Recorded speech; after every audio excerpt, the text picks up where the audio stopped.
All right, so hello everyone. I am super excited about our featured business entrepreneur of the month, Joanna Smith. Hi, Joanna. Thank you. Hey. Hi, lady.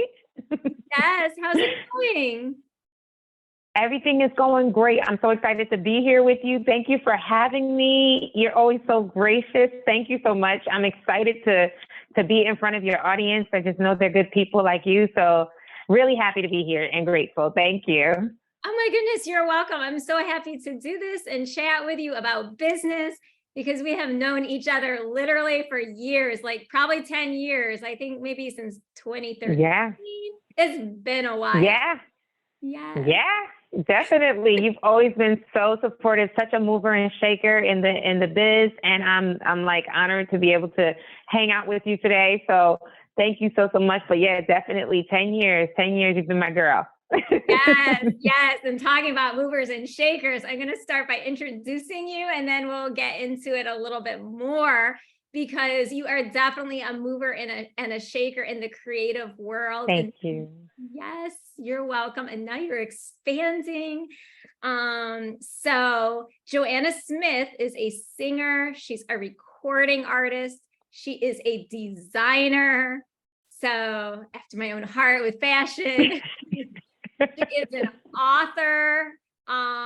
If I remember the title correctly, it is I Never Did Like Pink, right? You got it. You Yes, got it. I loved that book. I really enjoyed it. So check that out. It's still available on Amazon, right? Yes, it'll be under my other, my old name, which was Rain Raphael, but it's still there, still available. Go get it. It's still good. Yes. Now let's get into the new things that she's up to because as a creative, Joanna has a passion for artists.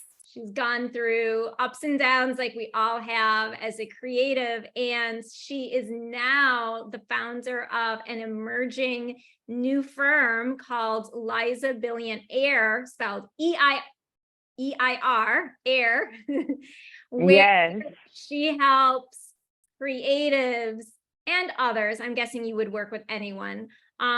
I would. Yes, build wealth and estate.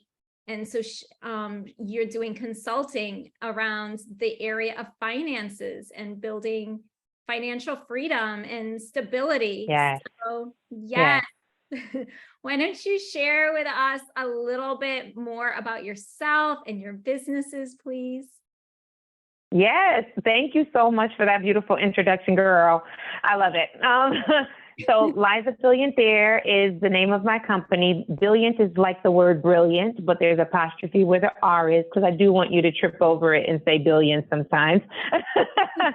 But it's named after my great grandmother, who was the first person in my family to think of generations ahead of her, generational wealth. And we kind of in my family lived and built off of the seeds she sowed. But without the proper education, I'll be honest, we did not continue her vision and her dream. The generations before me were just not equipped to continue on what she had started. And it kind of propelled me forward to get into that vein. And I've always been very passionate about generational wealth and about cooperative economics. I've always spoken about it and championed it to the point that people would start asking me questions like, hey, how do I do this? How do I do that? And the actual answer for me was, I don't know. I could probably find someone for you, until I got to a point where I think it just was necessary for me to come up with the answers. So I went back and got my licenses, and I decided that the best thing for me to do is to acknowledge the fact that out of all the years and all the things you've said I've done and that I've been able to accomplish in arts, no one ever talked to us about the money or what to do when the checks came in. And I felt like I could sit around and wait for someone or find someone, or I could just be that one that has done so many different arts, can relate to so many artistic people in different fields, to kind of help them establish themselves. So Liza B'illiant Heir is set up to help artists create generational wealth and to establish themselves, even though we work our day jobs.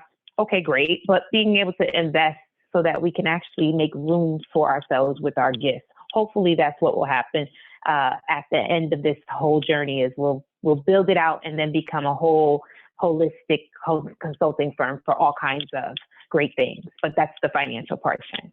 Yes, I love it. And I love how you just share. I think so. Oh, you're welcome. Yes, I think so many people are going to relate to that because you're talking about your grandmother, right? So My great grandmother, yeah. your great grandmother. So the elders, right? There's so much we can learn from them. But then sometimes for whatever reason, I mean, even my grandmother, just for cooking, she didn't really tell me how she made things. And I had to like out of her how she made her coffee. She put butter and salt in it to make it, you know what I'm saying? Yeah. Ooh. Yes. I want a cup. That sounds delicious. Good. But you know what I'm saying? They start things for us, but for whatever reason, maybe there's embarrassment about talking about money in particular in this case. Right. But different things, for whatever reason, that knowledge doesn't always get shared. And so sometimes we don't benefit long term. Yeah. Yeah, you're 100% right. I think it's also a part of, like you said, people don't share. And it really has to do with maybe you don't want to overwhelm people. There's a lot of burden with wisdom that I've found. And people feel like, okay, I have to find, if I'm going to share this with my offspring, I have to find the strong one of the litter to share this with or whatever, because it is a bit to carry. So I'm hoping also that with the clients that I take on, I can make it more of a lighthearted conversation. There are ways to do this, this money thing that's not so daunting. And I know that's hard to believe because in our community, from blue collar to, blue and black skin, it's just one of those things where we're consistently trying to push ahead and move ahead and get there. It's kind of hard to see ourselves sometimes in a place where we're financially free and stable. We all work from check to check to check so much that it's kind of hard to even imagine. That's why it's about the vision, right? If you can create a vision, then we can kind of put a plan together, but that's hard to believe when you're under so much stress. And so I'm hoping that, Liza B'illiant Heir is part of that conversation to, like, that dream that you had is all right, and help you ground it and actually live in it so you can have an abundant life, which I think is what the Creator wants for everyone. So, that's you're right. We don't talk about it enough.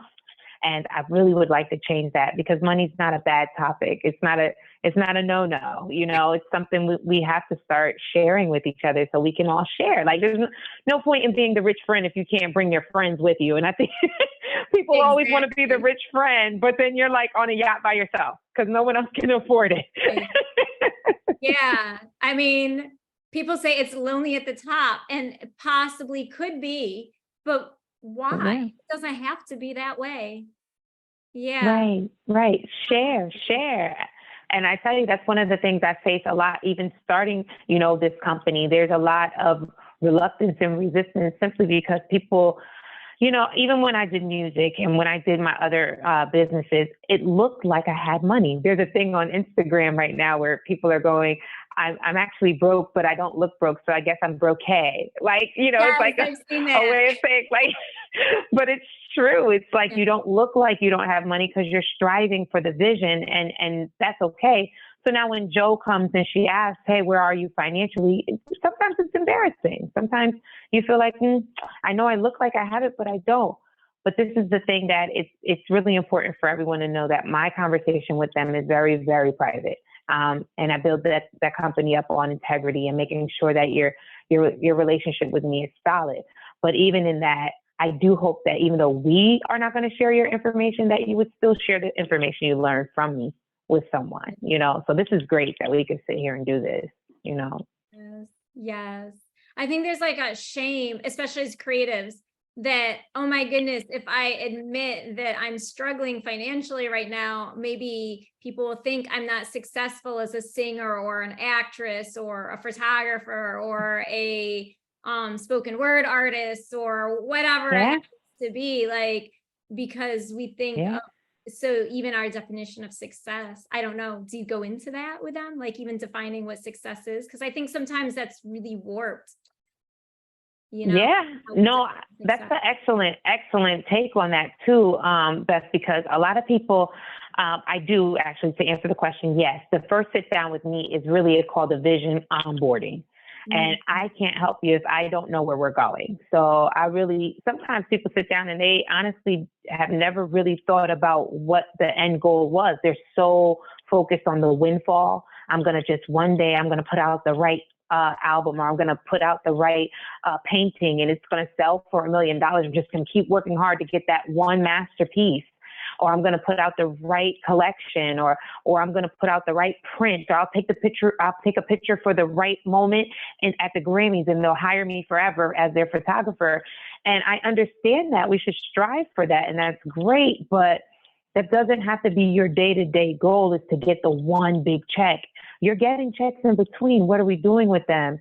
And I think that it's really important to add to that point about us not really knowing, what success is, being based in that. You are successful if you got $5 for the thing that you were born to do. Like, there are so many people who are doing it from the heart and doing it from what they love, and they never monetize it. So getting, a little bit of something is good, but I still think your $5 could be put towards investing into that goal.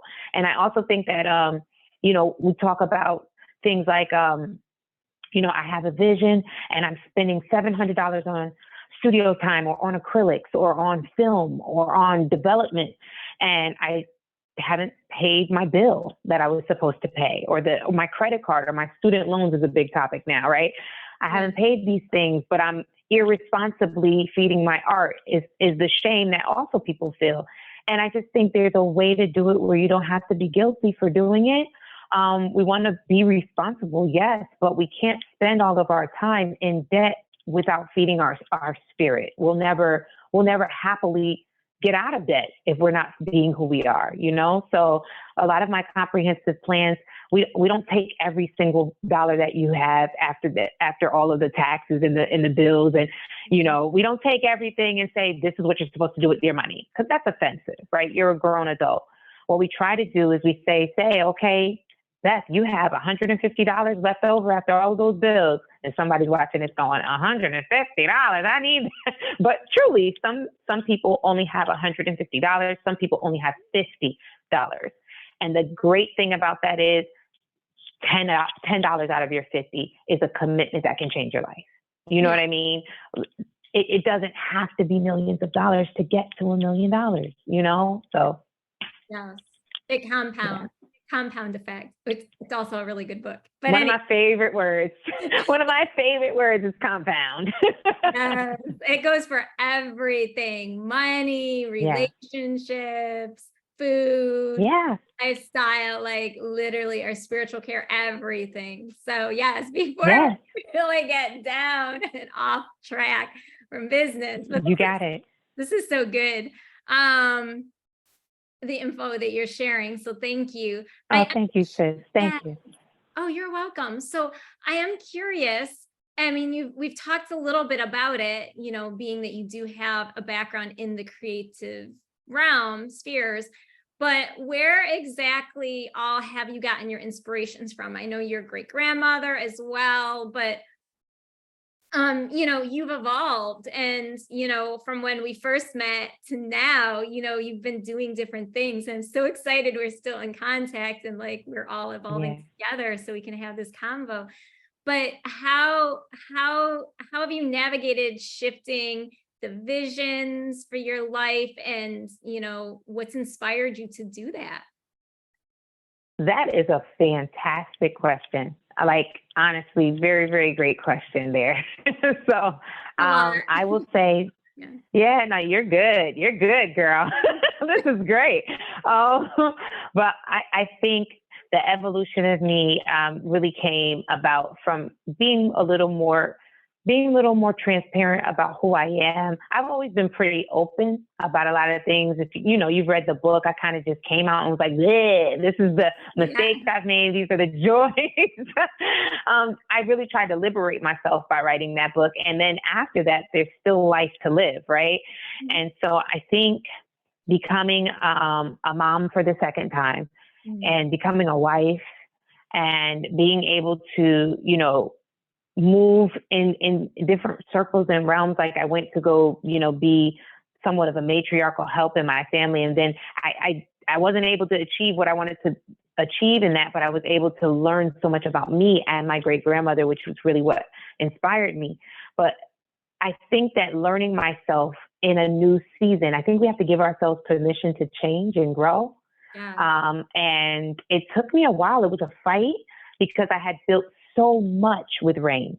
I had done so much with Rain Raphael that I didn't trust or know if something as exciting was going to come for me. And it wasn't there when I decided to change back. You know, I've always been Joe, but it's been a private thing. Like you've met Joe, you've come to my, you know, birthday dinners and things like that, but people don't know the person outside of the art. And I kept that there for that balance. Like, okay, if you're calling me Rain, I know it's business. If you're calling me Joe, I know your family, kind of a thing like that. And then it just became a blur because so much of Rain was so much of Joe, and Joe was, you know, and I just was like, I don't think I need to do anything more with that. I think I've given it all it needed, and I was ready to move on. Didn't know what that meant. But then I started to get into my spirit more. I started to get into who I am as an individual and as a being and as a human being. And I decided, like, okay, I'm going to really listen to intuitively what's next for me. And it just led me to my husband. It led me to my daughter. It led me to different kinds of music. Like now I do music for God with the Black Lovesmiths. And then I moved to there to, you know, really start developing my faith more and understanding that movement and that move of God on my life. And I just felt like, yeah, this is gonna be something else. And then when it came to Liza B'illiant Heir, I was really just begging for an opportunity to do something in my life that felt abundant, whether I had money or not. And I was like, if I can get out to shows to support people, I want to see more music. I want to see more art. I want to see more. I want to go to galleries. That's what I enjoy doing, but I never go because I'm at work.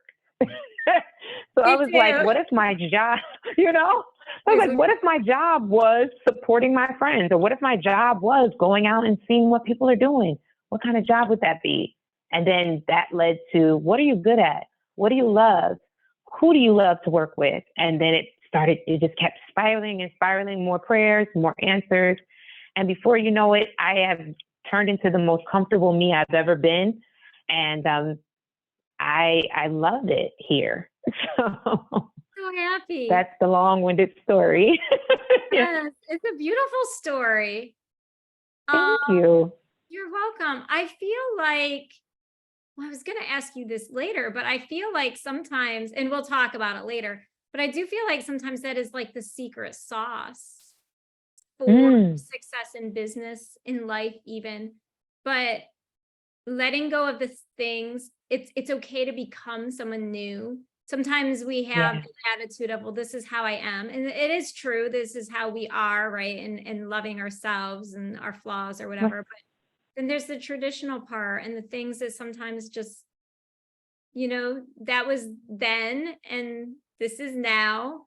And this is going, and just kind of like shedding those layers and really knowing who we are and being true to that, because then you don't have to be in that imposter syndrome of, I don't deserve to sit at the boardroom table. What if someone finds out that I'm really secretly broke?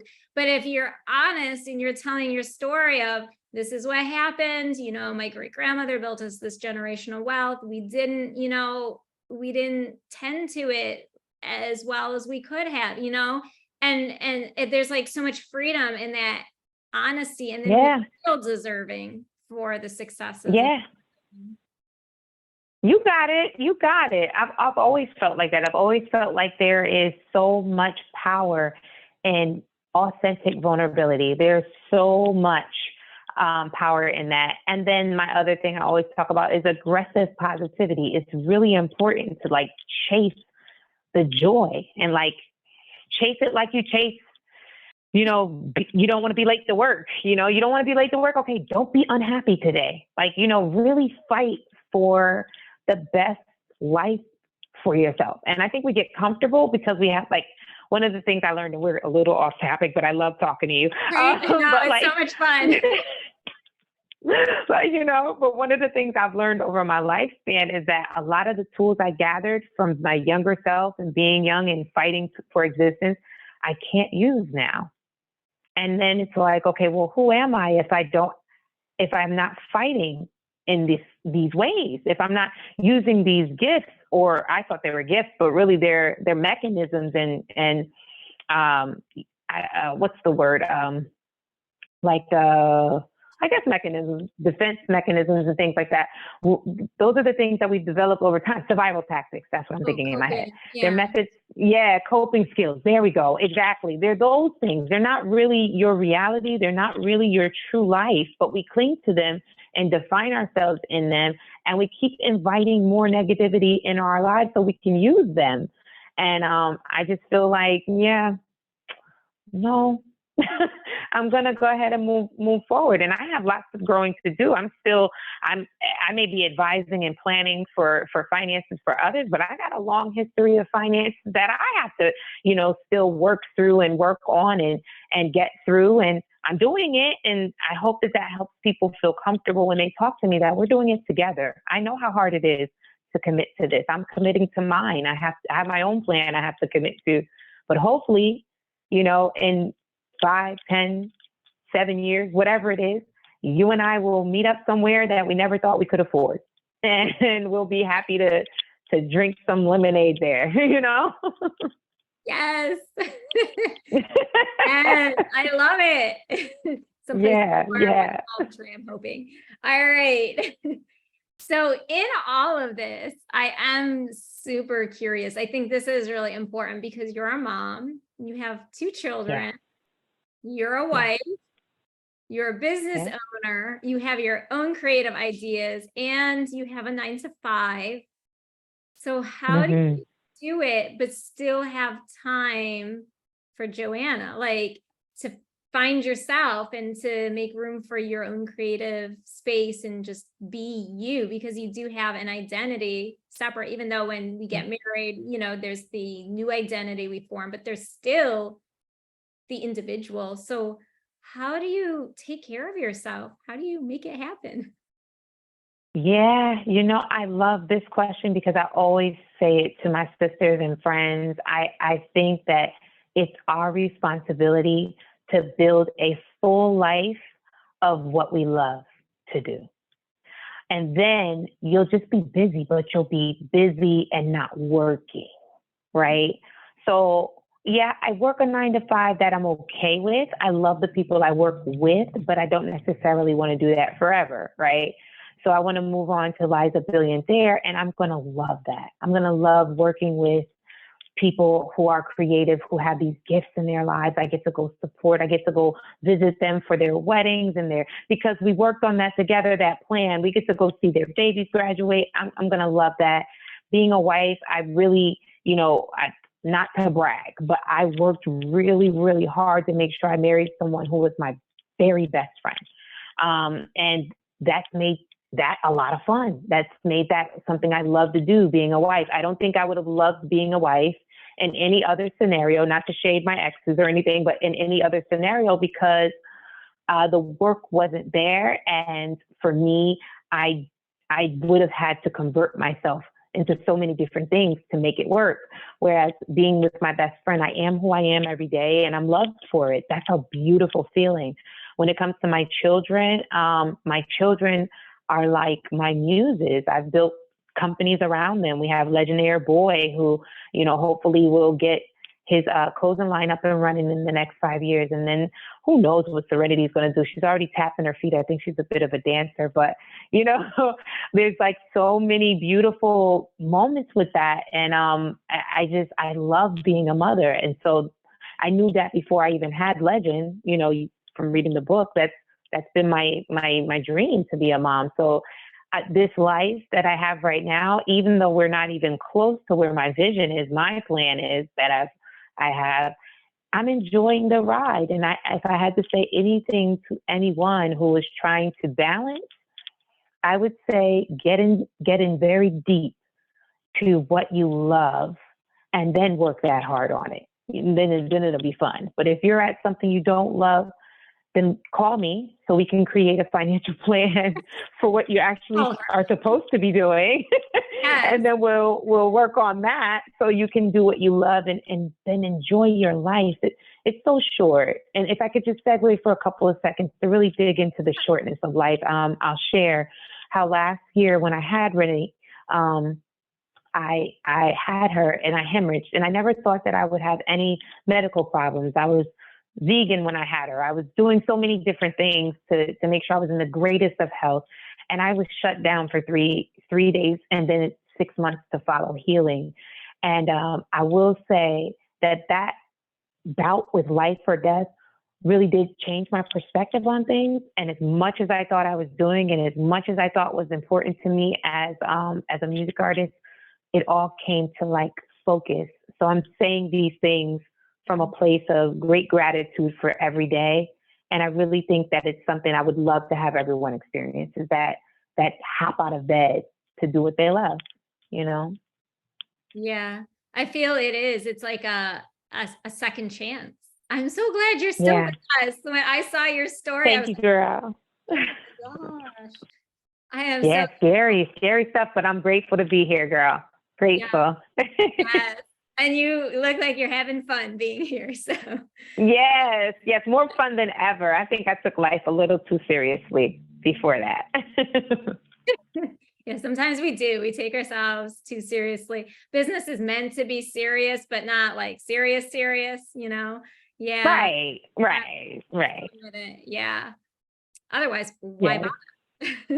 exactly. Get into the business of having fun. Yes. What do you feel is the biggest factor in your successes so far? That's a really good one. Oh, I love these questions, girl. Thank you. Thank you. Yeah, this is great. I think the biggest factor in success, I won't lie, it is hard work. No matter how much fun it is, I work really hard. I sleep very little. But I think the biggest factor is that persistence and that dedication, and that comes from my faith. I really do see it. And I think that's the important part about having that vision. That's why, it's not so much a goal for me, or when I work with my clients, I won't talk to you about your goals. I won't talk to you about your dreams. I will always call them a vision, because it needs to be clear. It needs to be something we can both see. And then I'll sit there until, sometimes I'm there for 3 hours. I will sit there until we are clear. If it's the next year that we're working on, cool. If it's your whole lifespan, cool. But it has to be the clearest we can be right now to get there. And so I think that's part of the success is I can see it. And once I can see it, I feel like it's my responsibility to make it happen. So I work really, really hard. And I think that's the secret. Don't ever forget what you saw, because someone you're explaining it to doesn't see it. They won't see it like you see it. But if you saw it, then it is yours, and that's your responsibility to get it done, or give up on it. But I don't recommend that. I don't recommend it either, because no one wants to be literally at the end of the life that we have and go, I wish I just gave it 5 more minutes or 5 more months. Because sometimes that's when you give up.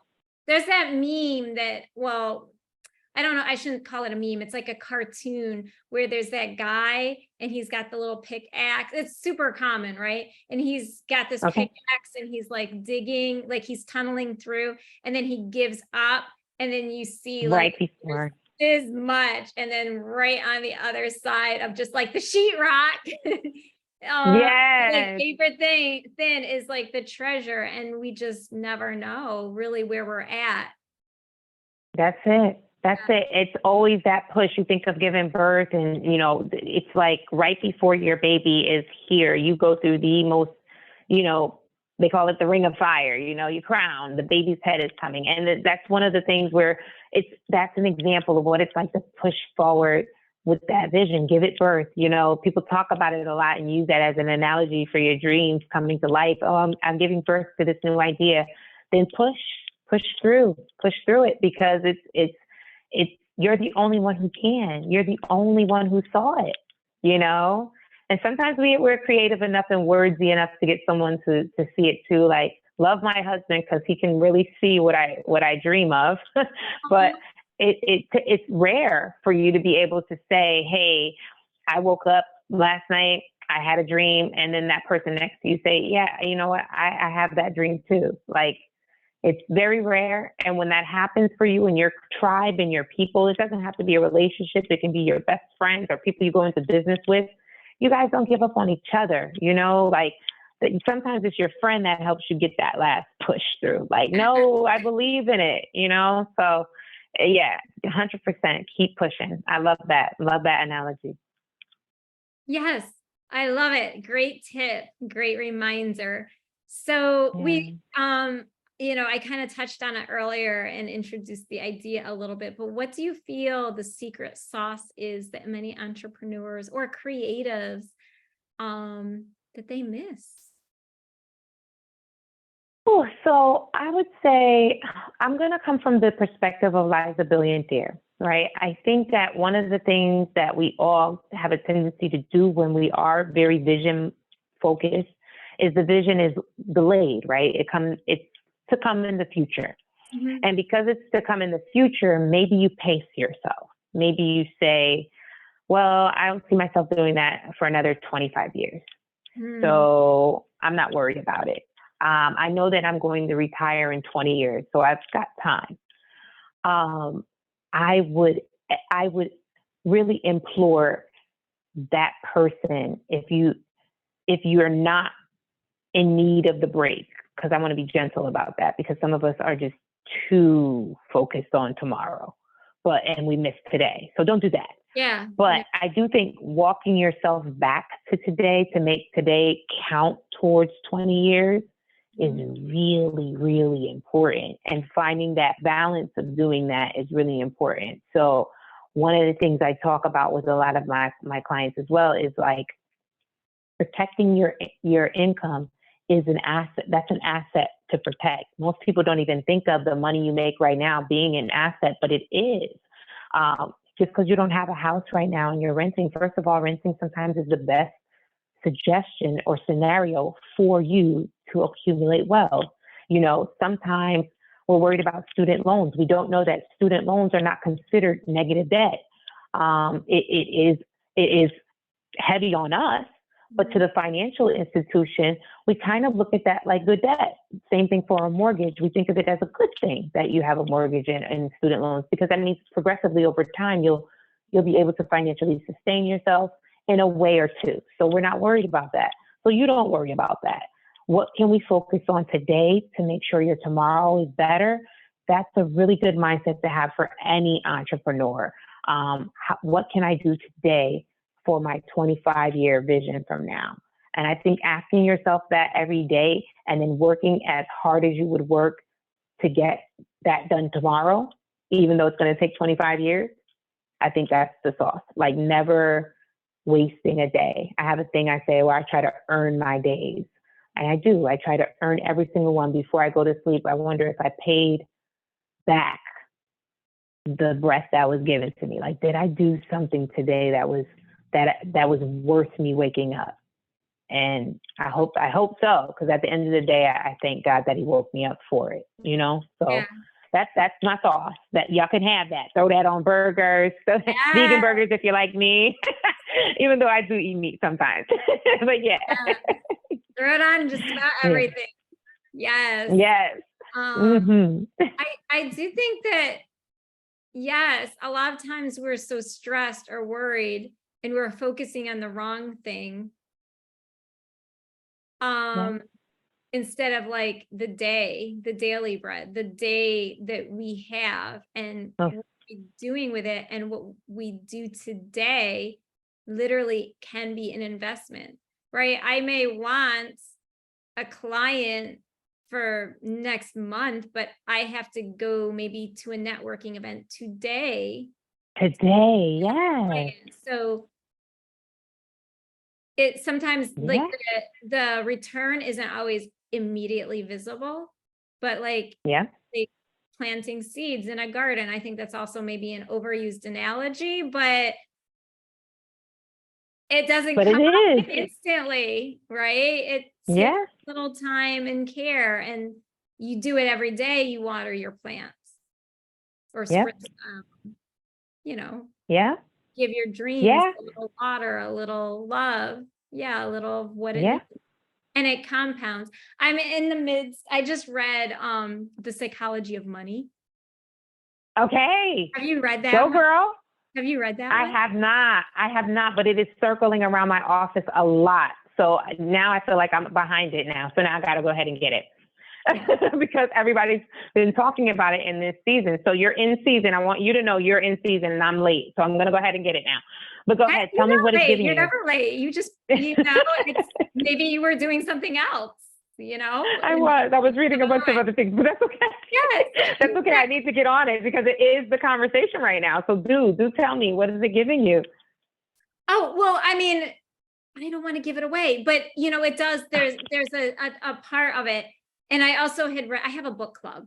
So I do Oh, nice. it's called the Level Up Book Club to help people level up. All right. Yes, because I have seen that. I've seen that. I didn't know it was a book club. I thought it was meetings. Oh, you can join. I think How do you can join I it? might have to because this way I won't be late. I'll be on time. Yeah, for this month. Okay. Okay. Get me all the way together. Yes. Get me together, Beth. Yes. We had read another month previously. We had read The Compound Effect, but then and so I feel like they kind of go together. But The Compound Effect was talking in general about business or life, and then this, The Psychology of Money. Of course, he's, the title is money. So, but like, investors, people who have billions of dollars, and it was not so much even how much they did, but the consistency of it every day. Yeah. I forget what his name was. There's some man, I think he was like from Michigan or someplace, and no one knew. He was like a custodian, but when he died, he left millions to charity. Yep. Because the consistency of what he had put in literally every day for, I don't know, 60, 70, however many years, and it compounded, it grew. Yep. Yeah. That's it. It's so funny too. When I was in my training for this, one of the things I've learned that will stick with me forever is there was two sentences that I learned, and I can't even remember the name of the essay. I'll have to find it. What is it called? Oh, it's coming to me. Wait. Anyway, I like what was in it first, but it was that people have to get used to doing the thing other people hate doing, right? Mm-hmm. So you have to get comfortable, used to, you don't have to like it, but you just have to get comfortable and used to doing the thing that other people hate doing often enough. And you'll be successful. Then the other thing that they said was people find it easier to adjust their life to poverty, to accommodate poverty, than they do to change their life for wealth. And I thought that was interesting because that is kind of what we deal with. It's like, I'm really good at getting by. I know I can count on me to get by, but I won't invest because I'm not sure what I'm doing. And that's okay, but this is why you can use help to do that. So the psychologics around money, or that psychological behavior around money, is very, very important to get on top of. So I will look into that book because that's important. People, the way you think about money, the way you associate with money could very well be the reason why it's not coming to you. It's almost like a friend. You're not going to make friends with that person if you just assume what you assume about it. But money could very well be your good friend. Yeah. If you stop thinking about it so bad. Yeah. And there is that fear, and then we'll go on to wrap up. But Okay. He talks about that in the fear of not enough, Yeah. the fear of too much. Well, no one really is afraid. He doesn't really talk about too much, but the fear of like the ups and downs when you do invest. And so you pull out and then you go back in and then you do this and you Mm-hmm. do that and you try to like kind of trick the system or cheat the system or whatever. Mm-hmm. And Mm-hmm. the author must be really good at math, or he had a really good accountant, because he gives like these numbers and this is what happens in the end for someone who's like going in and out and pulling things, Yep. stopping and then going and trying to time it right. And they actually end up with Yep. less than the person Way who less. Yep. Slow and steady wins the race.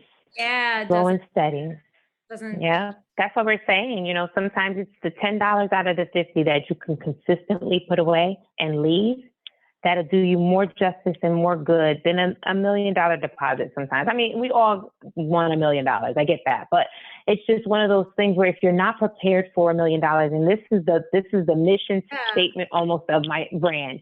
If you are not prepared for $1 million, then you will not get it. You have to know what to do with it. Even before you become a car, before you drive a car, you go get your license. You know how to drive it. You know how to park it, how to operate it, how to, clean it, how to take care of it. Whether you're good at it or not, you know how. And that's the part of it about money. You won't get it if you don't know what to do with it. And I think that's the least that we can do together, is at least figure out what to do with the money you do have. And then it's just little envelopes becoming big envelopes. Once you have your envelopes set up, you just fill them however much you want to and do the math. If you started off with 10, but now you got $1 million, put a little more in there. Just a little bit more, that kind of thing. But it doesn't have to be scary, and it doesn't have to be based in that scarcity or that fear that we have never being able to achieve our dreams and goals. Like, I really want people to get your vision and fight for it, fight hard for it. And I'll help you fight, but then I'll hold you accountable too. So don't call me if you're not ready. You will. I've known you for long enough to know you will. Yes. Yeah, this is good. But and that makes sense too, because if you're working and you're getting super clear, then it's easier to know what to do when something comes that's either good and exciting or scary, because you have the clear, it's like a boundary, kind of. You know what to 100%. do before it happens. And it's easier 100%. to act when you have a plan. Sometimes plans seem to change, right? But yeah, it's easier to know and commit to. So what does the next level of success look like for you? The next level of success, I want to make sure I heard you right, because it was breaking up a little bit. Success. Next level of success for me, I promised myself and my family some freedom. I promised myself and my family some financial independence. I think that would be a huge just opportunity for my children to learn at such a young age. So that is my focus. I'm not focused on the material side of having money, but the freedom and the ability to not be afraid of money is it would be a very big change for my whole lineage. My whole family has not really learned how to operate in money.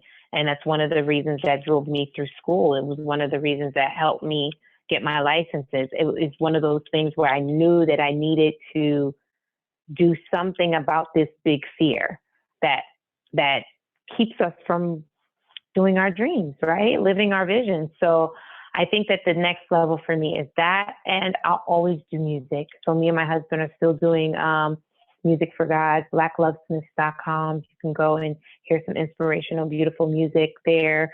We're going to continue to progress forward with that. And Liza B'illiant Heir is my baby. It is what I would love to see flourish and grow. And really, I would like to leave that behind as my name. That's what she did for us as a community, as a woman, as a mother, as a entrepreneur, as a soul. Her ministry was based in helping others get free. I think that's the one that's going to give me back the most. Yes, freedom is so important. Gives us that choice, Yeah. control. Yeah, I Yeah. love it. I'm so thrilled. I'm so Thank you. happy for you. Yes. Oh, thank you so much. Thank you so much. I just appreciate being here, Beth. This was great. You are great at this. Oh, I Like, have great. so much fun. I love it. I mean, I've done some interviews before, but this was wonderful. Yeah, you You have are great. interviews. So yes, I will No, take this is the great. compliment. Thank you. Yeah, you're wonderful. Fun chatting with you, but we can't end without telling people how they can connect with you. So you shared one, the Okay. blacklovesmiths.com, Yeah. but how can they connect So, for Liza Heir? 100. Yes, 100%. So blacklovesmiths.com/LBH, Liza B'illiant Heir. That's how you can access Liza B'illiant Heir. I kept it within the same umbrella because that makes it easier. But I'm also on LinkedIn as Joanna Jo Smith. My company that I work in partnership with is Northwestern Mutual, so you can find me there. Liza B'illiant Heir is on Facebook and Instagram as @LizaBillionTheir. And again, that's spelled Liza, Brilliant like brilliant without the R. So Billiant, and heir like heir to your throne or to your lineage, Heir. So Liza B'illiant Heir is on all of your social media too. Okay, awesome. So yes, that's where you can find her. So be sure to connect with Joanna Smith. And Thank music you. is great because you can be working on your vision while listening to some music. Yes. Yes. I know how it all works Abundance, together. abundance, all the joy. Yes. So thank you so much for having me, girl. You're yes. welcome. Is there any last thing you would like to share or thoughts you wanted to share before we end?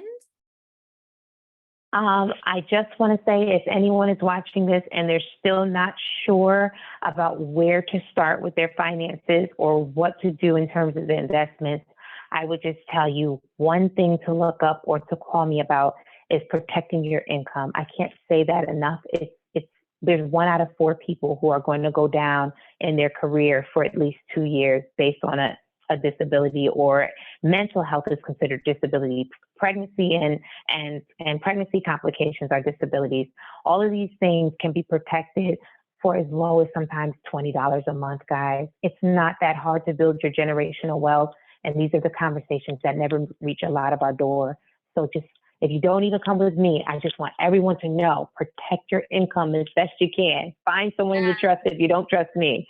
And that'll be it. That's my closing, I promise. All right. I love that. Protect our incomes. Yes. Thank you so much. Thank you. Thank you so much, sis. I love you. Thank you for having me. This is fun. Thank you.